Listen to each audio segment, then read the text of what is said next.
El Señor les bendiga, mis amados hermanos. Gracias le damos a Dios por este solemne culto de adoración a su nombre. Invito a que por favor me acompañe a 1 Corintios capítulo 16. Vamos ya al último capítulo ya de esta 1 Corintios.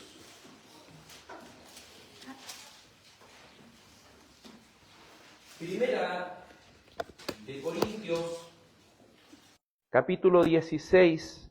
Hoy estudiaremos desde el verso 1 al verso 9, con el título Mostrando amor a través de la generosidad. Mostrando amor a través de la generosidad. Primera de Corintios 16. Por favor, a medida que lo vaya encontrando, póngase de pie para que podamos leer todos juntos, con reverencia delante del Señor. Primera de Corintios, capítulo 16, versículo 1 al 9. Amén. Leamos en el nombre de Cristo Jesús. Ahora bien, en cuanto a la ofrenda para los santos, hagan ustedes también como instruí a las iglesias de Galacia, que el primer día de la semana, cada uno de ustedes aparte y guarde según haya prosperado, para que cuando yo vaya no se recojan entonces ofrendas. Cuando yo llegue, enviaré con cartas a quienes ustedes hayan designado, para que lleven su contribución a Jerusalén. Y si es conveniente que yo también vaya, ellos irán conmigo. Iré a ustedes cuando haya pasado por Macedonia, pues voy a pasar por Macedonia. Y tal vez me quede con ustedes o aún pase allí el invierno para que me encaminen a donde haya de ir. Pues no deseo verlos ahora solo de paso, porque espero permanecer con ustedes por algún tiempo, si el Señor me lo permite. Pero me quedaré en Éfeso hasta Pentecostés, porque se me ha abierto una puerta grande para el servicio eficaz, aunque también hay muchos adversarios. Amén. Oremos. Amado Padre Celestial, vamos delante de tu santa presencia, reconociendo nuestra debilidad, reconociendo nuestra total dependencia que tenemos del Espíritu de Dios. Oh Espíritu Santo de Dios, ilumina mi vida, ilumina mi entendimiento con sabiduría, con conocimiento, para poder expresar esta palabra tal como ha sido revelada, Señor. Te ruego que cada uno de nuestros hermanos pueda prestar la atención, reverencia y solemnidad delante de Dios, porque es su palabra la que será predicada hoy. Que cada joven y niño que se encuentra aquí, que también cada uno de los que no han nacido de nuevo, puedan, Señor, en tu amor y misericordia, poder escuchar, Señor, este mensaje con respeto a nuestro amado Dios. Y si es tu voluntad, Señor, a través de esta misma palabra, transfórmales. A través de esta misma palabra, Señor, dales un nuevo corazón, para que con fe y arrepentimiento puedan venir a esta gracia, a esta salvación tan preciosa que hay en Cristo Jesús, por medio de su vida, muerte, resurrección y ascensión. Te ruego todo esto, Padre, en el nombre de tu amado Hijo Jesús. Amén y amén. Favor de tomar asiento, amados. Ya hemos llegado al último capítulo de esta primera de Corintios. Han sido ya 35 domingos para poder llegar hasta aquí. Por misericordia del Señor hemos podido ir avanzando poco a poco, ir entendiendo que si pudiésemos resumir en una palabra, lo que la primera de Corintios expresa es el amor. Pero ese amor no es cualquier amor, sino que es un amor sacrificial. Es un amor que está dispuesto a desinteresadamente hacer algo por el otro. Por eso este capítulo 16 no es diferente. Sigue mostrando ese amor sacrificial, pero lo muestra a través de la generosidad. Que cada creyente, que cada persona que ha nacido de nuevo puede comprender. En esta última sección se nos mostrará acerca de cómo un corazón regenerado, un corazón transformado por Dios, cómo ese corazón se abre en amor y da generosamente para la obra de Dios. Para avanzar necesitamos definir este concepto, generosidad. Debemos decir que la generosidad se define como el hábito de dar y compartir sin esperar nada a cambio. Entonces, generosidad es el hábito de dar y compartir con los demás sin esperar nada a cambio. Como fortaleza también se refiere a la disposición de dar nuestros recursos, tiempo, dinero, energía, talentos, a las demás personas. Se basa en el deseo de beneficiar a otros de forma altruista, es decir, no buscando nuestro propio beneficio, más allá de esperar una reciprocidad o beneficio personal. Luego que hemos definido lo que es esta generosidad como un hábito de dar desinteresadamente a los demás sin esperar nada a cambio, podemos avanzar con lo que esta primera de Corintios nos dice. Verso 1. Ahora bien, en cuanto a la ofrenda para los santos, hagan también como instruí a las iglesias de Galacia.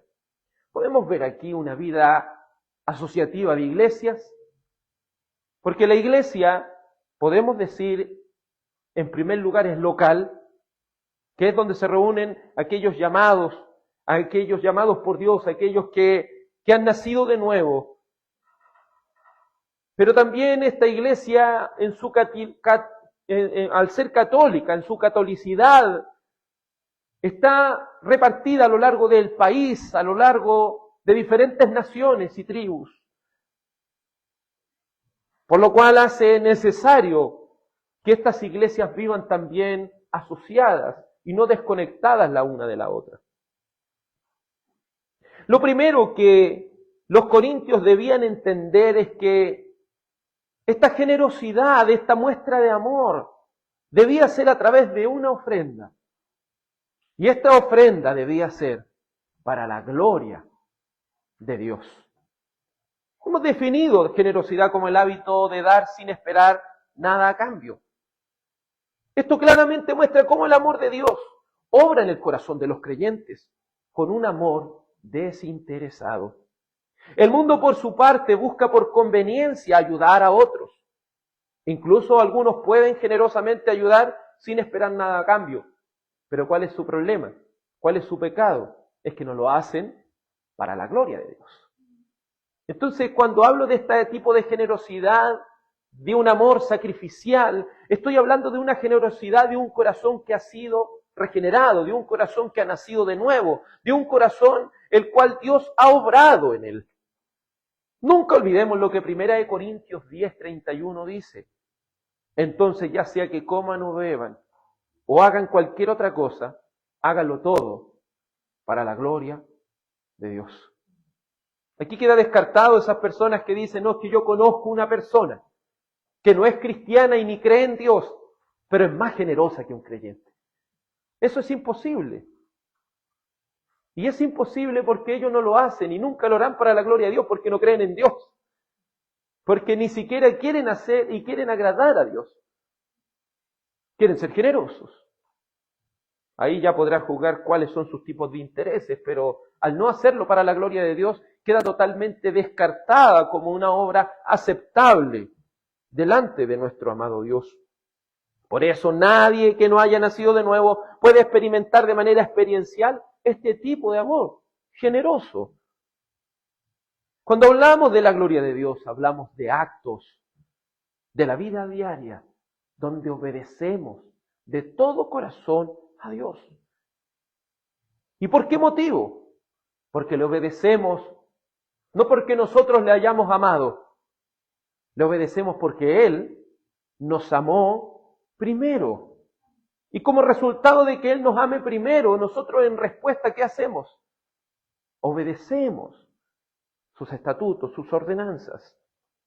Entonces la pregunta que podemos hacerlo es, ¿cómo daremos gloria a Dios si no hemos nacido de nuevo? Le digo a cada joven, a cada niño que está aquí, a alguno de entre nosotros que aún no ha nacido de nuevo, le digo, ¿cómo podrás glorificar a Dios generosamente si no has nacido de nuevo? Entonces, ¿cuál sería su deber? ¿Cuál es el deber de cada joven? ¿Cuál es el deber de cada niño? ¿Cuál es el deber de cada uno de los que no han nacido de nuevo? Es rogar a Dios por un nuevo corazón. Es rogar a Dios para que de manera generosa y desinteresada pueda también ayudar a los demás, no para buscar su propia gloria, sino para buscar la gloria de aquel que los sacó de las tinieblas a su luz admirable.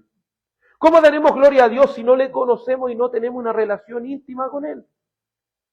Te ruego que si es un pesar para ti ser generoso para la gloria de Dios y estás siendo amonestado por el Espíritu Santo, te ruego que reconozcas tu pecado hoy, para que por medio del Señor Jesucristo puedas hallar el perdón.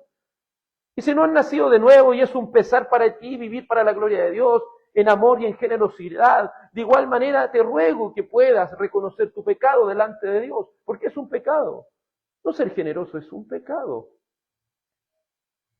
Es contrario a lo que el octavo mandamiento dice, no robarás. Cuando hablamos de robar, hablamos de querer la cosa de otra persona. Pero lo contrario de eso es ser generoso, es desprendernos de las cosas que tenemos para que otros sean beneficiados. ¿Cuál es el proceder de la ofrenda de generosidad? Dice el apóstol, ahora bien, en cuanto a la ofrenda, a los santos. ¿Para quién es la ofrenda? ¿O a quién va dirigida? A los santos. De acuerdo a nuestro entendimiento con respecto a la doctrina del dar, o el entendimiento que tiene esta iglesia, es que hay una discontinuidad entre el antiguo pacto y el nuevo pacto en el sentido del diezmo. Porque el diezmo entendemos que era una orden de Dios en el antiguo pacto. Según Levítico 27, 30 al 34, dice así, así pues todo el diezmo de la tierra, de la semilla de la tierra o del fruto del árbol, es del Señor, es cosa consagrada al Señor.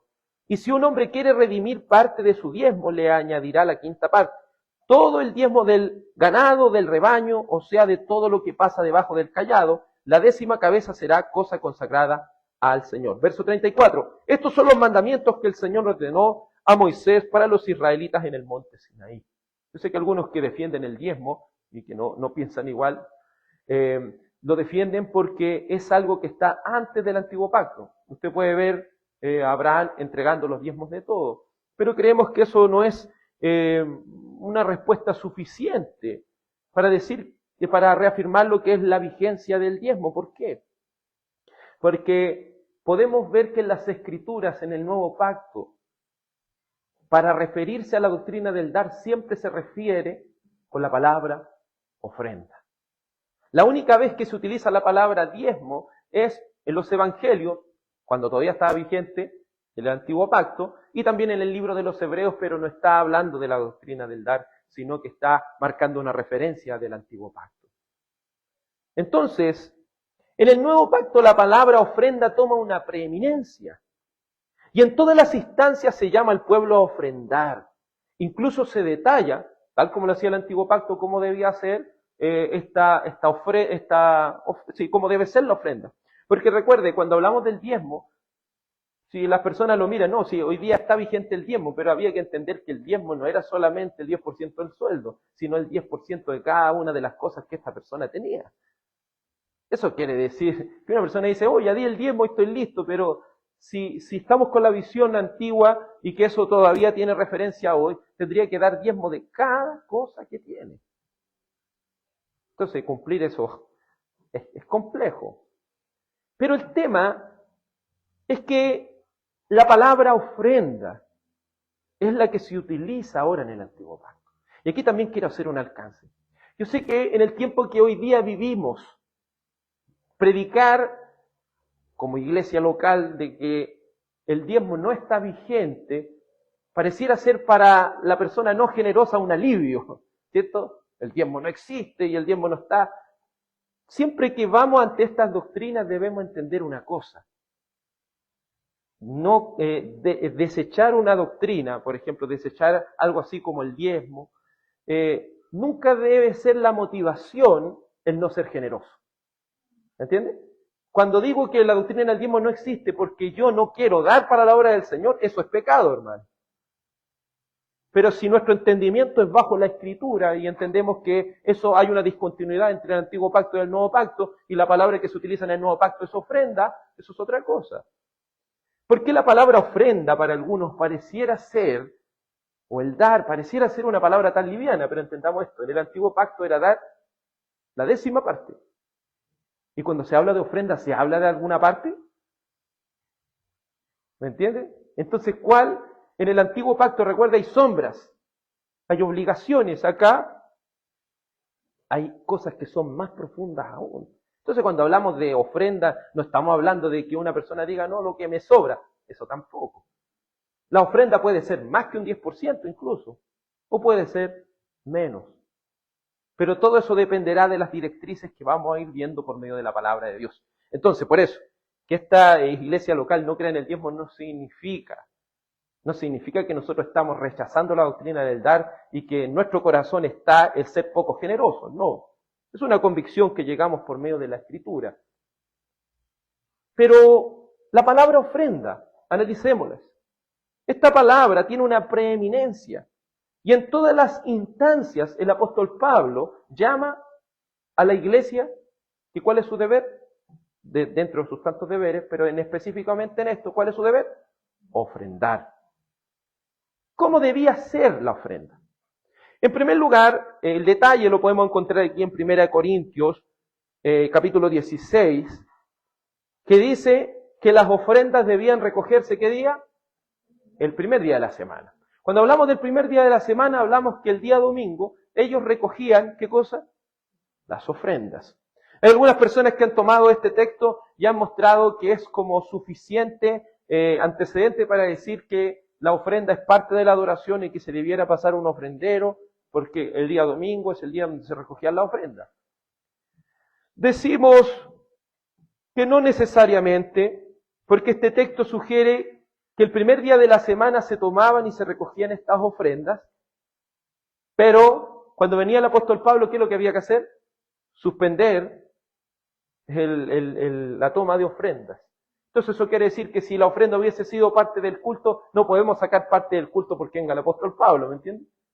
Entonces se puede dispensar de esto, y porque obviamente se hacía el primer día de la semana porque era el único día que se reunía la iglesia en su mayoría, en su totalidad. Entonces ahí podían ellos hacer sus aportes para la obra del Señor. Entonces, ¿cómo debía ser esta ofrenda? Según 1 Corintios 16, 1 al 4, detalla que debía recogerse el día domingo. También sugiere que no era diezmo, sino lo que cada uno había prosperado. Mire lo que dice aquí. Dice, ahora bien, en cuanto a la ofrenda para los santos, hagan ustedes también como instruía las iglesias de Galacia, que el primer día de la semana, cada uno de ustedes aparte y guarde según haya prosperado, para que cuando yo vaya no se recojan entonces ofrendas. Entonces, primer lugar, se recogían el día domingo. Segundo lugar, estas ofrendas debían apartarse de acuerdo a lo que cada persona haya prosperado. ¿Por qué? Aquí se ha tomado la determinación de no pasar un ofrendero porque muchas veces el ofrendero genera que las personas den lo que les sobra o como que les viene el ofrendero y ahí echen. Otras personas que no son creyentes o que vienen por primera vez, mire, me están cobrando por venir aquí.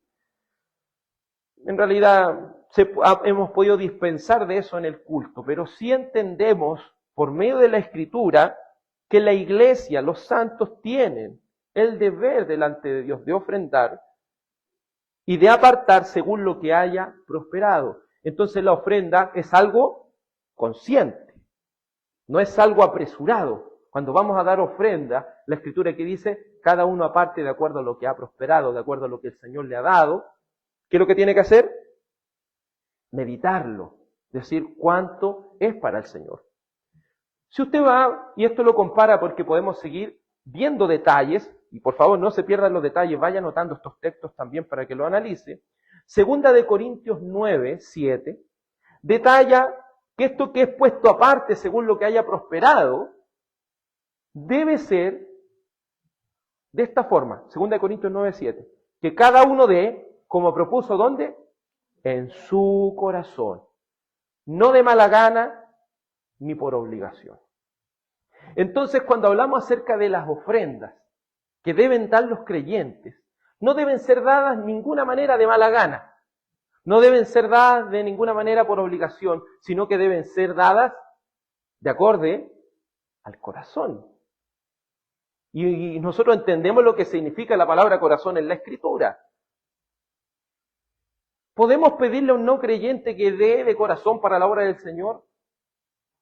En realidad sería en vano porque a él ni le interesa la obra del Señor. Pero el creyente que ha nacido de nuevo tiene un corazón regenerado. Y si tiene un corazón regenerado, tiene un corazón de un amor sacrificial. Y si tiene un amor sacrificial, ¿qué es lo que va a hacer? Va a ser generoso. Entonces se fija cómo podemos ir detallando y viendo que nuestras ofrendas muchas veces reflejan cuál es nuestra situación espiritual también. A veces, por ejemplo, el tesorero puede ver, y junto con los diáconos que administran esto, ellos pueden ver cómo está la situación espiritual, cómo están las prioridades de cada uno de los creyentes. Es uno de los indicios, pero muy, muy importantes también, porque puede mostrar lo que hay en el corazón de cada uno. ¿Cuál es la verdadera prioridad que estos creyentes tienen? En cuarto lugar, 1 Corintios 16, verso 4 dice, posiblemente sugiere, como le dije al principio, que pasar la ofrenda no era parte del culto, porque se podía prescindir de la recaudación de ella en ciertas situaciones. Por ejemplo, es claro lo que vimos al principio de este estudio de 1 Corintios, por ejemplo, 1 Corintios 4, donde la iglesia de Corintio desconfía del apóstol Pablo.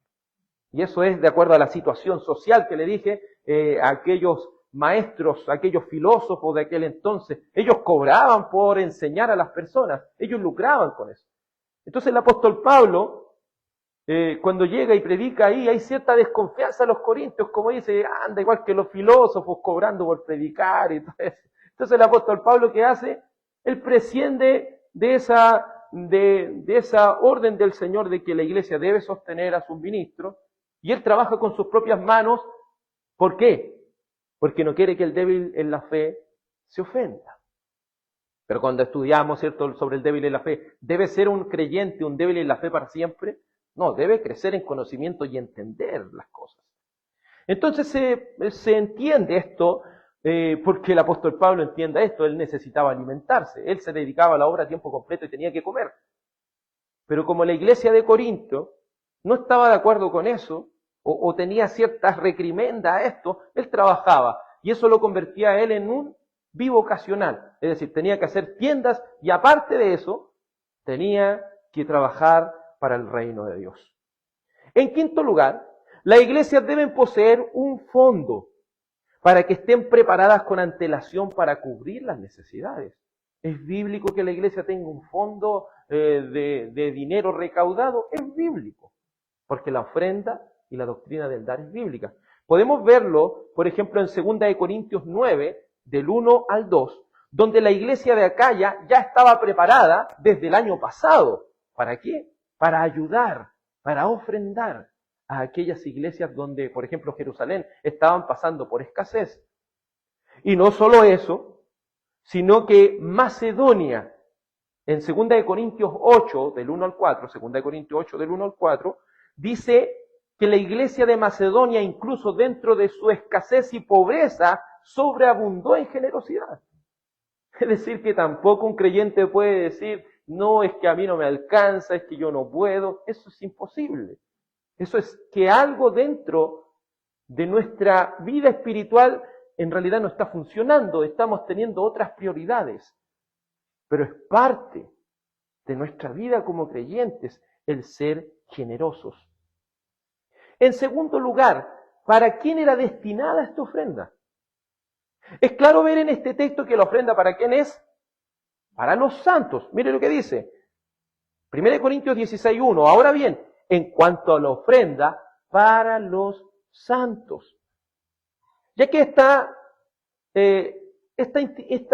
instrucción no era aislada, sino general a las iglesias, se descarta que el dinero de la iglesia tenga como prioridad ayudas sociales.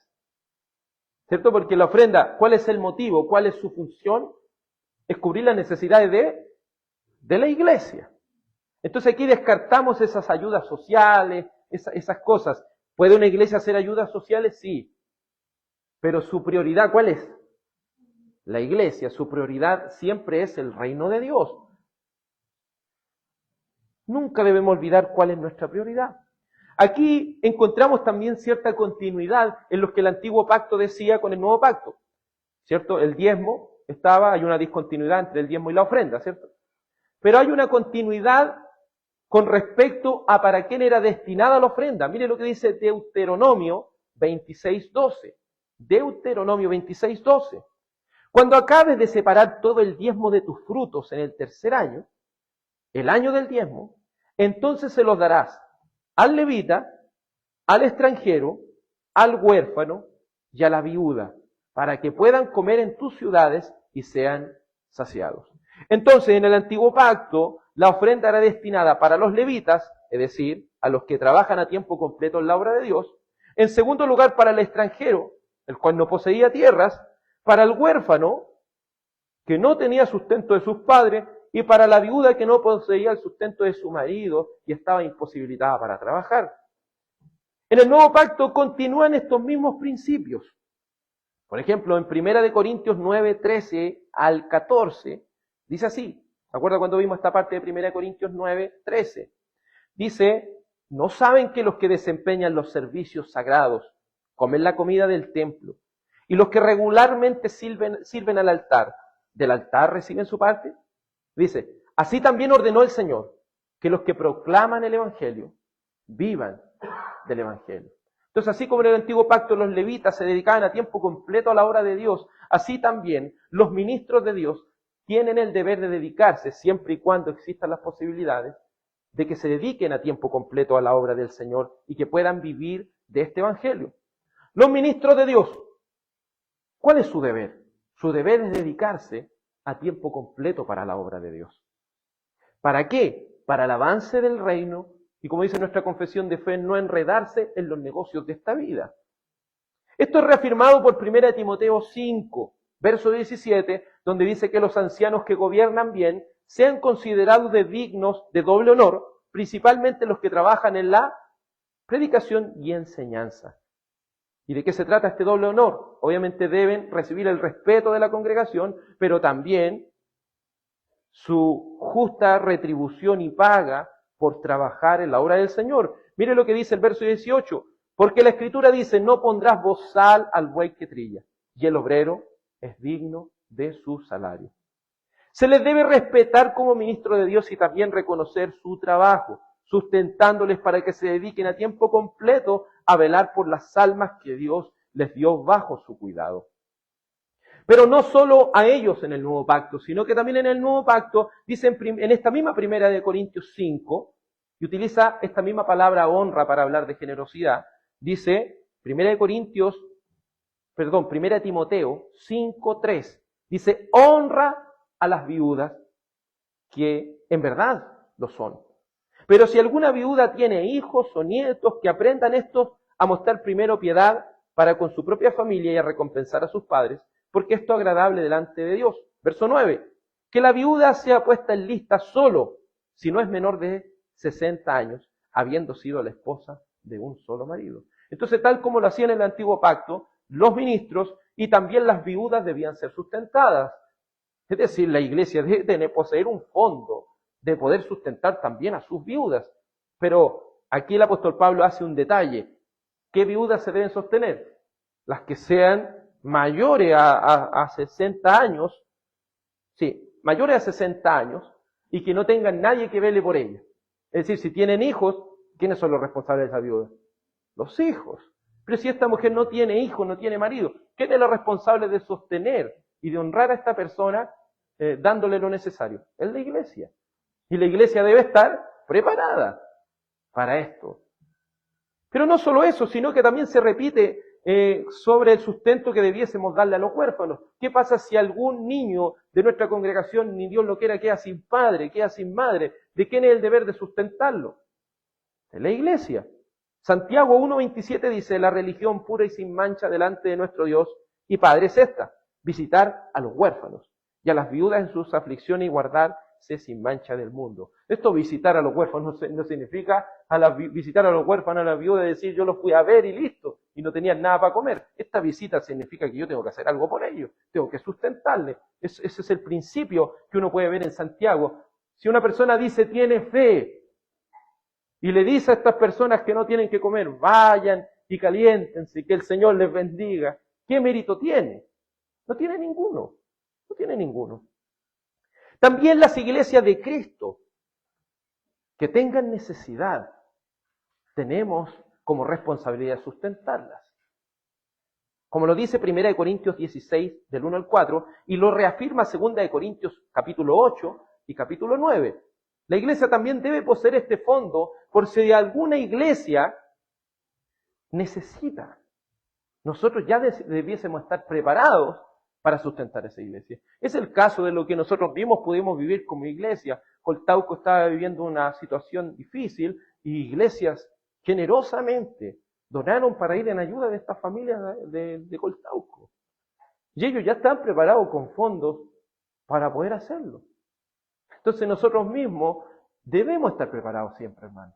Debemos abundar en generosidad para cumplir esta orden que Dios nos ha dado. Estamos, y aquí vienen estas preguntas prácticas después de ir entendiendo esto. ¿Estamos entendiendo la relevancia de mostrar un corazón regenerado a través de la generosidad? ¿Estamos entendiendo, hermano, la importancia de que un corazón que ha nacido de nuevo se muestre generosamente?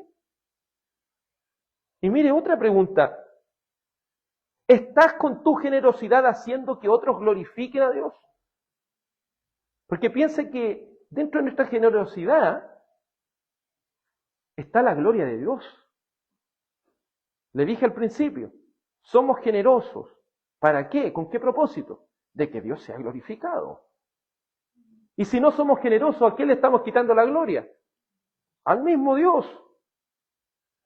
¿Estás con tu generosidad mostrando la confesión del Evangelio? Es decir, ser evangélico es sinónimo de ser generoso. Creer en el Evangelio es sinónimo de ser generoso. Y estas cosas que les dije, estas preguntas prácticas, no las hice al azar. La hice fundada en 2 Corintios 9:13. Miren lo que dice 2 Corintios, capítulo 9, verso 13. Por la prueba dada por esta administración, glorifican a Dios por la obediencia de ustedes. ¿Se fijan? Nuestra generosidad hace que la gente que haga glorifique a Dios, hace que los santos glorifiquen a Dios. Y no solo eso, por la obediencia de ustedes a la confesión del Evangelio de Cristo y por la liberalidad de su contribución para ellos y para todos. Es decir, que aquellos que son generosos para la gloria de Dios reafirman su confesión de que creen en el Evangelio. Porque el Evangelio se funda en esto, en que Cristo Jesús, siendo rico, se hizo pobre para que de su pobreza nosotros fuéramos enriquecidos. Y si Cristo ha sido así con nosotros, ¿cómo nosotros no vamos a ser así con nuestros hermanos? Entonces, amados, preguntémonos eso. Jóvenes que están creciendo aquí, pregúntense eso. ¿Cuán generosos estamos siendo para la obra de Dios? ¿Cuán prioritario es ser generoso para que el reino de Dios avance y no sea estorbado por nuestra mezquindad? ¿Podemos reconocer que es un pecado no ser generoso para la obra de Dios? No disponer de lo que Dios nos ha prosperado y dado, aún dentro de nuestra pobreza. Permitir que el reino de Dios avance. Segundo, veamos que Cuando hablamos de generosidad, estamos hablando que parte importante es lo monetario. Pero así también, como es importante lo monetario, no basta con solamente ser generosos con los bienes que tenemos. El apóstol Pablo nos da clases de cómo podemos también ser generosos en pasar tiempo con los santos. Porque cuando somos generosos no es solamente generosidad lo monetario. Podríamos decirle a nuestros padres cuando tienen necesidad, papá, yo te deposito la plata y listo, ni me acuerdo de ellos, ni les hablo, ni quiero saber de ellos. Eso no sirve de nada. Puede decir en la iglesia, no, yo aporto para la iglesia y yo me desconecto de los hermanos. Yo ya estoy siendo generoso. Eso es parte. Pero así como debemos ser generosos en lo monetario, también debemos ser generosos en utilizar nuestro tiempo para el avance del reino de Dios, para que los santos también sean edificados y ocupen estos dos principios, glorifiquen a Dios y glorifiquen su evangelio. Mire lo que dice el verso 5, hablando de esta generosidad, dice, iré a ustedes cuando haya pasado por Macedonia, pues voy a pasar por Macedonia, y tal vez me quede con ustedes o aún pase allí el invierno para que me encaminen a donde haya de ir. Nótese que el apóstol Pablo está promoviendo lo que es esta generosidad, pero también de tiempo. Y muchos que han leído ya las Escrituras y han puesto el sentido a las Escrituras, pueden entender que el apóstol Pablo no era alguien que le sobrara el tiempo. No era alguien que le sobrara los recursos. Yo sé que cuando pensamos en el apóstol Pablo y lo vemos viajando tanto, ni siquiera nos preguntamos cuánto costaba, por ejemplo, viajar en aquel entonces. ¿Usted cree que era barato viajar en aquellos días? ¿Y de dónde el apóstol Pablo sacaba dinero para viajar por Europa, para viajar por Asia? ¿De dónde sacaba él ese dinero? ¿Entiende? Él tuvo que hacer grandes sacrificios para poder hacer eso, y aparte de eso trabajar, y aparte de eso también ser sustentados por los hermanos, pero todo eso le llevaba a que el reino de Dios avanzaba. ¿Y qué decir del tiempo? No podemos pensar en un apóstol Pablo que estaba en un escritorio esperando la inspiración divina y se dedicaba a escribir estas cartas que serían tan útiles para nosotros como si ese fuera su tiempo. Es como si creyéramos que un pastor es solamente alguien que prepara sermones y es alguien que está ahí preparándose, orando solamente y preparándose para el próximo domingo y no hace nada más. No, es dedicarse a la obra de Dios en tiempo completo. Y eso significa pasar tiempo con las personas. Pero eso es solo tarea del pastor, no es tarea de todos los creyentes. Es tarea de todos los creyentes tener este sentir del apóstol Pablo y decir, iré a ustedes. Quizás podríamos tener muchas excusas, pero fijémonos en las palabras del apóstol Pablo. Dice, tal vez me quede con ustedes. Pasaré un invierno con ustedes. No deseo estar de paso solamente con ustedes. Espero permanecer por algún tiempo con ustedes. Estas palabras denotan que él quiere estar con ellos, que él quiere pasar tiempo con sus hermanos, aunque el tiempo le era difícil, él está en otro lugar, él está en Éfeso, él está muy lejos de Corinto, pero él quiere hacerse el tiempo y quiere hacer lo posible por pasar por sus hermanos. Oh, amado hermano, comparados con el apóstol Pablo, creo que ninguno de nosotros tiene excusa de tiempo. Mire lo que él decía en 2 Corintios 11, 23 al 28. ¿Son servidores de Cristo? Hablo como si hubiera perdido el juicio. Yo más, en muchos más trabajos, en muchas más cárceles, en azotes, un sinnúmero de veces, con frecuencia en peligro de muerte. 5 veces he recibido de los judíos 39 azotes, 3 veces he sido golpeado con varas, 1 vez fui apresado, 3 veces naufragué, y he pasado una noche y un día en lo profundo, con frecuencia en viajes, en peligros de ríos, peligros de salteadores, peligros de mis compatriotas, peligro de los gentiles, peligro en la ciudad, peligro en el desierto, peligro en el mar, peligro de falsos hermanos, en trabajos y fatigas, en muchas noches de desvelo, en hambre y sed, con frecuencia sin comida, en frío y en desnudez. Además de tales cosas externas, está sobre mí la presión cotidiana de la preocupación por todas las iglesias. Entonces, comparado con el apóstol Pablo, ¿alguno de nosotros puede decir que no tiene tiempo? Amado, no es que no tengamos recursos, no es que no tengamos tiempo, es que nuestra prioridad no es el reino de Dios. Es que como iglesia hemos perdido el foco de lo que el reino significa y el avance del reino significa. Que el reino avance no solamente es mi responsabilidad como pastor de esta iglesia, también es su responsabilidad como miembro de esta iglesia local. Si quiere que esta iglesia local y estas sillas empiecen a llenarse de más personas, es primordial que usted y yo cumplamos nuestro trabajo. Y no pongamos más excusas de que no tenemos tiempo, de que no tenemos recursos. Porque el apóstol Pablo nos puede dar una cátedra de ejemplos de que sí hay tiempo. Y para todo hay tiempo, como también pudo quedar escrito en la Escritura. Que esta orden de Dios para todo creyente nos anime a desear. Escuche bien, son 3 pasos importantes. Nos ayude a desear, planificar y concretar el pasar tiempo con los santos. Pasar tiempo con los santos no es algo esporádico, no es algo que usted lo haga de manera así despreocupada, no, es algo que usted tiene que planificar. Si queremos verdaderamente pasar tiempo con los santos o queremos también ser generosos monetariamente, ¿qué debe existir detrás? Una planificación. Si no planificamos, en realidad vamos a llegar a fin de mes y vamos a decir, no hay palabra del Señor, no alcanza, no hay tiempo, la cosa está mala, el país está malo, ¿no? O lo mismo del tiempo, no, mire, tengo que hacer esto, esto, otro, y no tengo tiempo yo para las cosas del Señor. ¿Pero qué debemos hacer? Planificar. Siempre hay tiempo.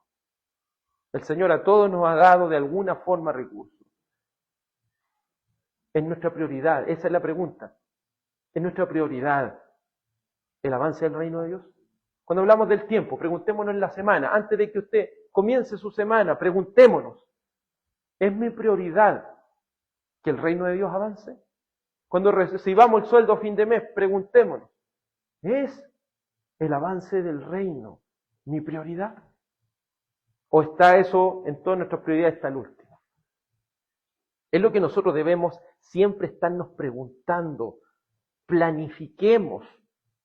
Deseemos, planifiquemos, pero no nos quedemos solo en planificar. Y yo sé que muchas veces ocurre esto, después de estas predicaciones, después de estas cosas, viene esta oración: Señor, ayúdame a ser alguien generoso.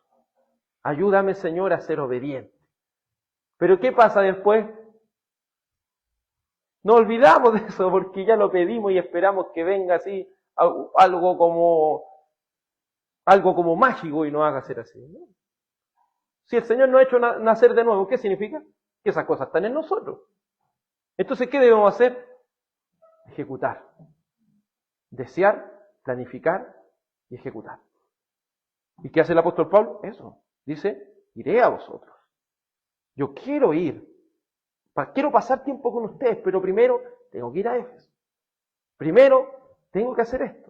Luego voy a ir a ustedes, voy a pasar allí el invierno. Se fija, hay una planificación detrás, si no es algo así espontáneo que diga, hoy estoy desocupado aquí en Éfeso, ¿qué puedo hacer hoy día? No, él se planifica, él dice, voy a hacer esto, y esto en orden de prioridad. Por eso la pregunta es la siguiente: ¿estás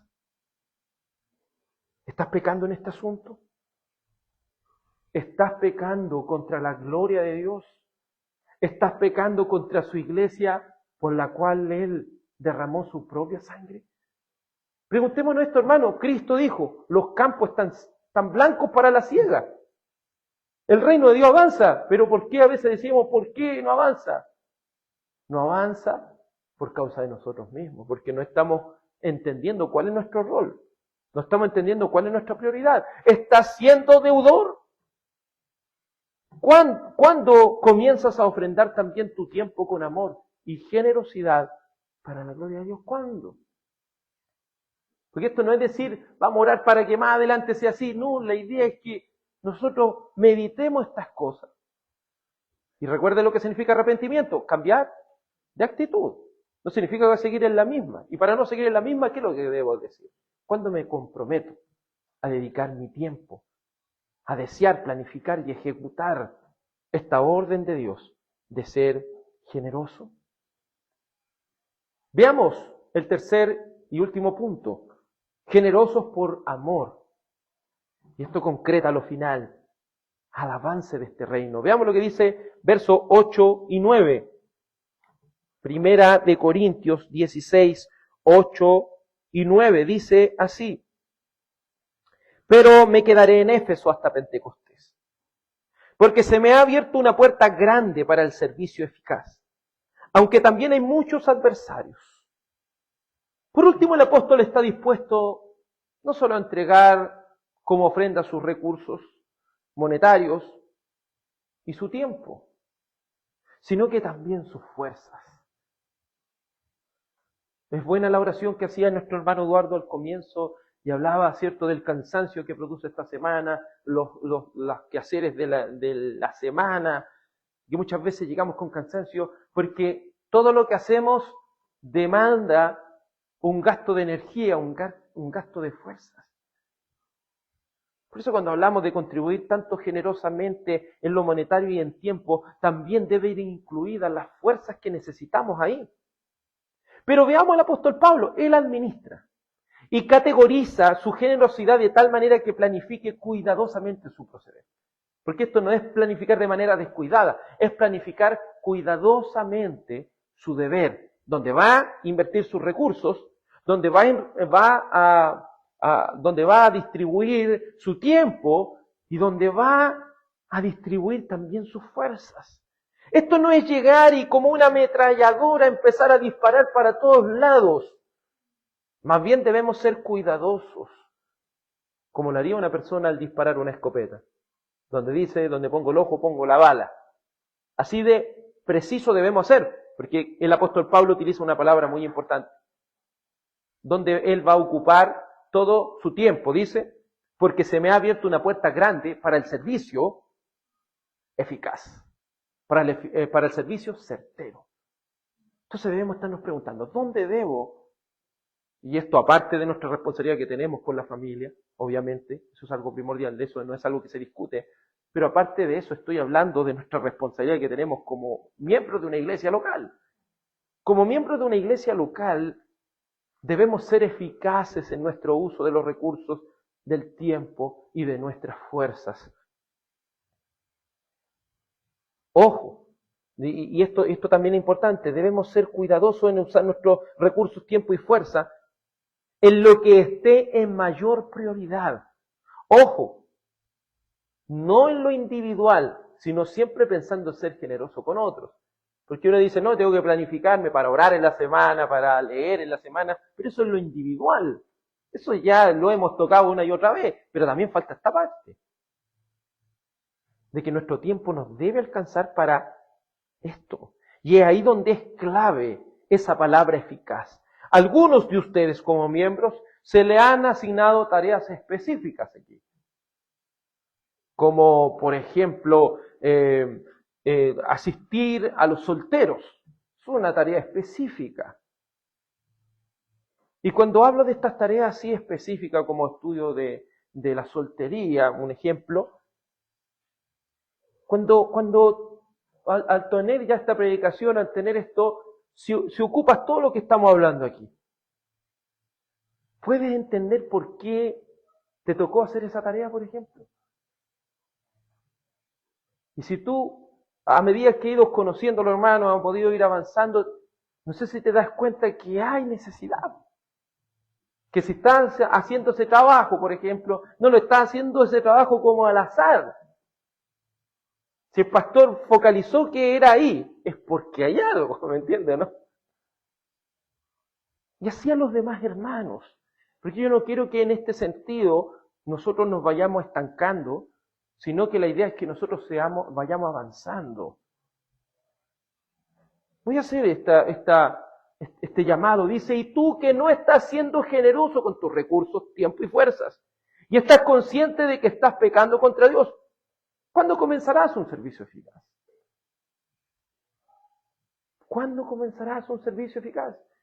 Quiero que medite esa pregunta, porque aquí hay harto trabajo en la obra de Dios, pero necesitamos personas y hermanos que deseen, que planifiquen y que también ejecuten este deseo usando sus recursos, su tiempo y sus fuerzas. Pero es necesario, hermano, que seamos material dispuesto para trabajar por amor a Cristo. ¿Cuándo comenzarás a orar para que Dios te ayude a administrar tus recursos, tiempo y fuerzas? ¿Cuándo comienzas a orar para que Dios te haga consciente de los enemigos que se levantarán? Porque nuestros mismos hermanos que están dedicándose a estos estudios de soltería, aparte de todo lo que tienen que hacer y el tiempo que esto les significa, están haciendo esto, y estoy tomando este ejemplo porque es un ejemplo que está aquí en la iglesia. ¿Estás consciente de los enemigos que se han levantado? Porque debemos orar también en ese sentido. Van a aparecer enemigos, cosas que se van a interferir para que podamos trabajar en esos aspectos, en esas áreas. Y si nos vamos a partes fundamentales, lo mismo el culto familiar, eso es algo fundamental. No estamos tocando eso porque eso es fundamental, pero si pudiésemos estirarlo un poco y llegar allá. Ocupar nuestros recursos, nuestra propia familia, nuestros recursos, tiempo y fuerzas. Es una tarea agotadora. Si uno de los primeros enemigos que tenemos es el cansancio. Otro de los enemigos que tenemos es el ocio. Otros enemigos que tenemos son las preocupaciones, los problemas y todas las cosas. Pero en algo tan esencial como el culto familiar ya hay luchas. ¿Cuántos más los que hacen estudio de la soltería? ¿Cuántos más a los que se pueden dedicar, por ejemplo, a la predicación del Evangelio? ¿Cuántos más a los que se pueden empezar a dedicar en los discipulados, por ejemplo? Todas estas cosas que son partes esenciales del avance del reino de Dios. Pero debemos focalizar cuáles son las áreas en las cuales se necesita y decir que somos material dispuesto para hacerlo. Pero ¿cuáles son los enemigos que se van a levantar? Estamos conscientes que arrepentirse es cambiar de actitud. ¿Cuándo comienzas a ser, por amor, generoso para con los santos de Dios? Y le hago también un llamado a los que están en camino a la membresía. Ser miembro de una iglesia no es algo fácil. Ser miembro de una iglesia es una responsabilidad, porque nos comprometemos delante de Dios a ser útiles para su gloria y para que la iglesia también, por amor de su nombre, vaya creciendo en el conocimiento de su voluntad. ¿Cuándo comienzas a ser, por amor, generoso con los santos? Y aquellos jóvenes que están aquí, ¿cuándo comenzarán a orar para que de manera natural y de manera deseosa puedan trabajar para la obra de Dios? Porque es necesario ir haciendo esta conciencia desde los más jóvenes hasta los más niños, que si somos miembros de una iglesia tenemos una gran responsabilidad. Si nuestra iglesia ha ido avanzando, esta iglesia cristiana Bástate Mi Gracia, Coltauco, ha ido avanzando, necesitamos que no se quede ahí, no se conforme con eso, sino que avance generosamente, por amor. Pero esto va a demandar un esfuerzo más importante aún. Es necesario que pasemos a la otra etapa, hermano, para seguir avanzando para la gloria del Señor. Debemos concluir con esto. Reconozcamos nuestro pecado hoy. Porque puedo decirle que siempre estamos al debe. Siempre estamos al debe. Pero no podemos quedarnos con eso, lamentando y decir, hoy siempre estoy al debe. No, ¿cuándo voy a comenzar a trabajar? Debemos partir reconociendo nuestro pecado, cambiando de actitud y decir, como dijo Isaías al Señor, heme aquí, envíame a mí. Heme aquí, soy un material dispuesto para trabajar en tu reino generosamente, usando mis recursos, tiempo y fuerzas, para la gloria de Dios y el servicio eficaz para así ministrar a los santos de Dios. Bueno, amados en el Señor, oremos a nuestro amado Dios. Padre Celestial, te damos gracias porque este amor a través de la generosidad nos deja a cada uno de nosotros una gran responsabilidad. Hay mucho que hacer en la obra de Dios, hay mucho que hacer para el avance del reino de Dios. Y necesitamos conocer nuestra responsabilidad y también reconocer nuestro pecado. Ayúdanos, Señor, a a no trabajar como si estuviésemos dando manotazos al aire. Ayúdanos, Señor, a trabajar de manera eficaz, de manera certera, así como el apóstol Pablo podía disponer todo su esfuerzo a que después de Pentecostés pueda ir a esa puerta grande que se le ha abierto para el servicio eficaz. Señor, ayúdenos a preguntarnos y a estar siendo material disponible para decir cuál es esa puerta grande que Dios me ha abierto para trabajar para su obra. ¿Cuál es esa puerta grande que Dios me ha dado y me ha abierto para ser alguien útil dentro del pueblo de Dios?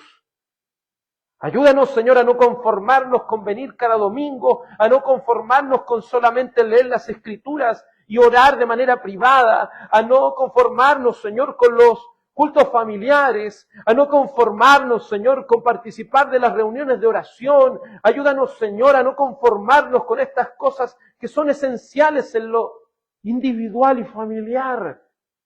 Pero también necesitamos, Señor, avanzar en nuestro deber como miembro de una iglesia local que pueda trabajar, Señor, para que tu reino avance.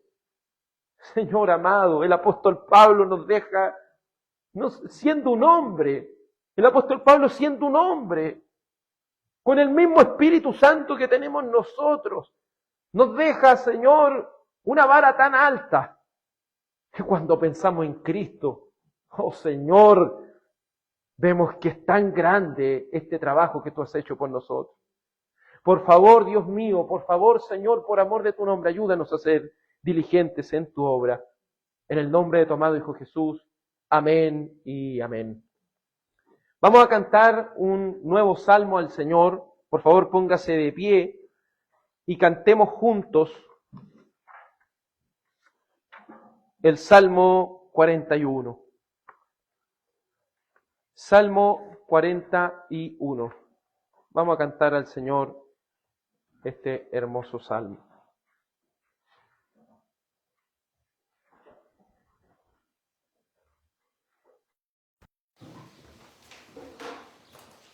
La introducción a este Salmo 41 dice así: David, estando en tormento extremo, bendice a aquellos que no por ello le han condenado. Se queja de las traiciones de sus amigos impostores. Y entre otros, uno de los más allegados, que era figura de Judas, según lo que está dicho en Juan 13, invoca la misericordia de Dios contra ellos con tal seguridad que ya da gracias por la salud recobrada, dirigiendo todo para la alabanza de Dios. Salmo apropiado para aquellos que han experimentado algo parecido. Cantemos al Señor este Salmo 41.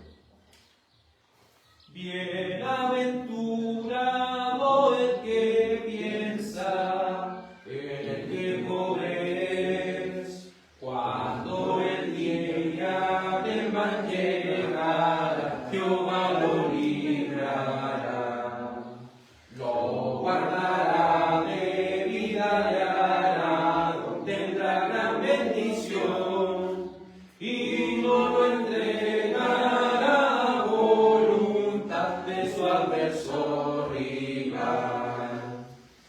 Estará en su lecho de dolor el benigno Señor, muy a su cama con suavidad en su enfermedad. Sáname, dije, ten piedad de mí, pues pequé contra ti. Los malos dicen, cuando morirá, su nombre acabará. Y si el de venía a visitar, mentira era su hablar, su corazón recogía maldad que al salir hablará.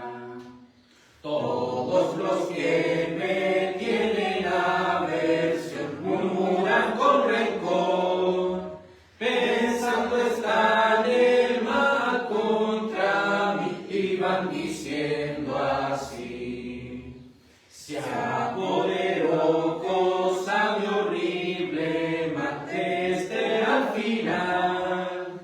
Cayó en cama con enfermedad, no se levantará. Confiaba yo en el nombre de mi paz y le daba mi paz. Incluso él me intentó dañar y me alzó el calcañar. Misericordia ten de mí, Jehová, y hazme levantar. A toda esta mi enemistad el pago he de dar. En esta cosa yo conoceré que a ti agradé, que mi enemigo al verme así prosego el bien de mí. En cuanto a mí, en mi integridad, sustentarte mi andar, por siempre me has hecho estar ante ti, lo hiciste tú, Dios, sí. Bendito Jehová, el Dios de Israel, bendito sea Él, por los siglos de los siglos sin fin, sí, amén y amén. Gracias le damos a Dios. Por favor, incline su rostro para recibir la bendición de nuestro amado Dios con solemnidad, con temor, delante de nuestro Dios. Iglesia de Dios, que el Señor te bendiga y te guarde. Que el Señor haga resplandecer su rostro sobre ti y tenga de ti misericordia. Que el Señor alce su rostro sobre ti y te dé paz. En el nombre del Padre, del Hijo y del Espíritu Santo. Amén.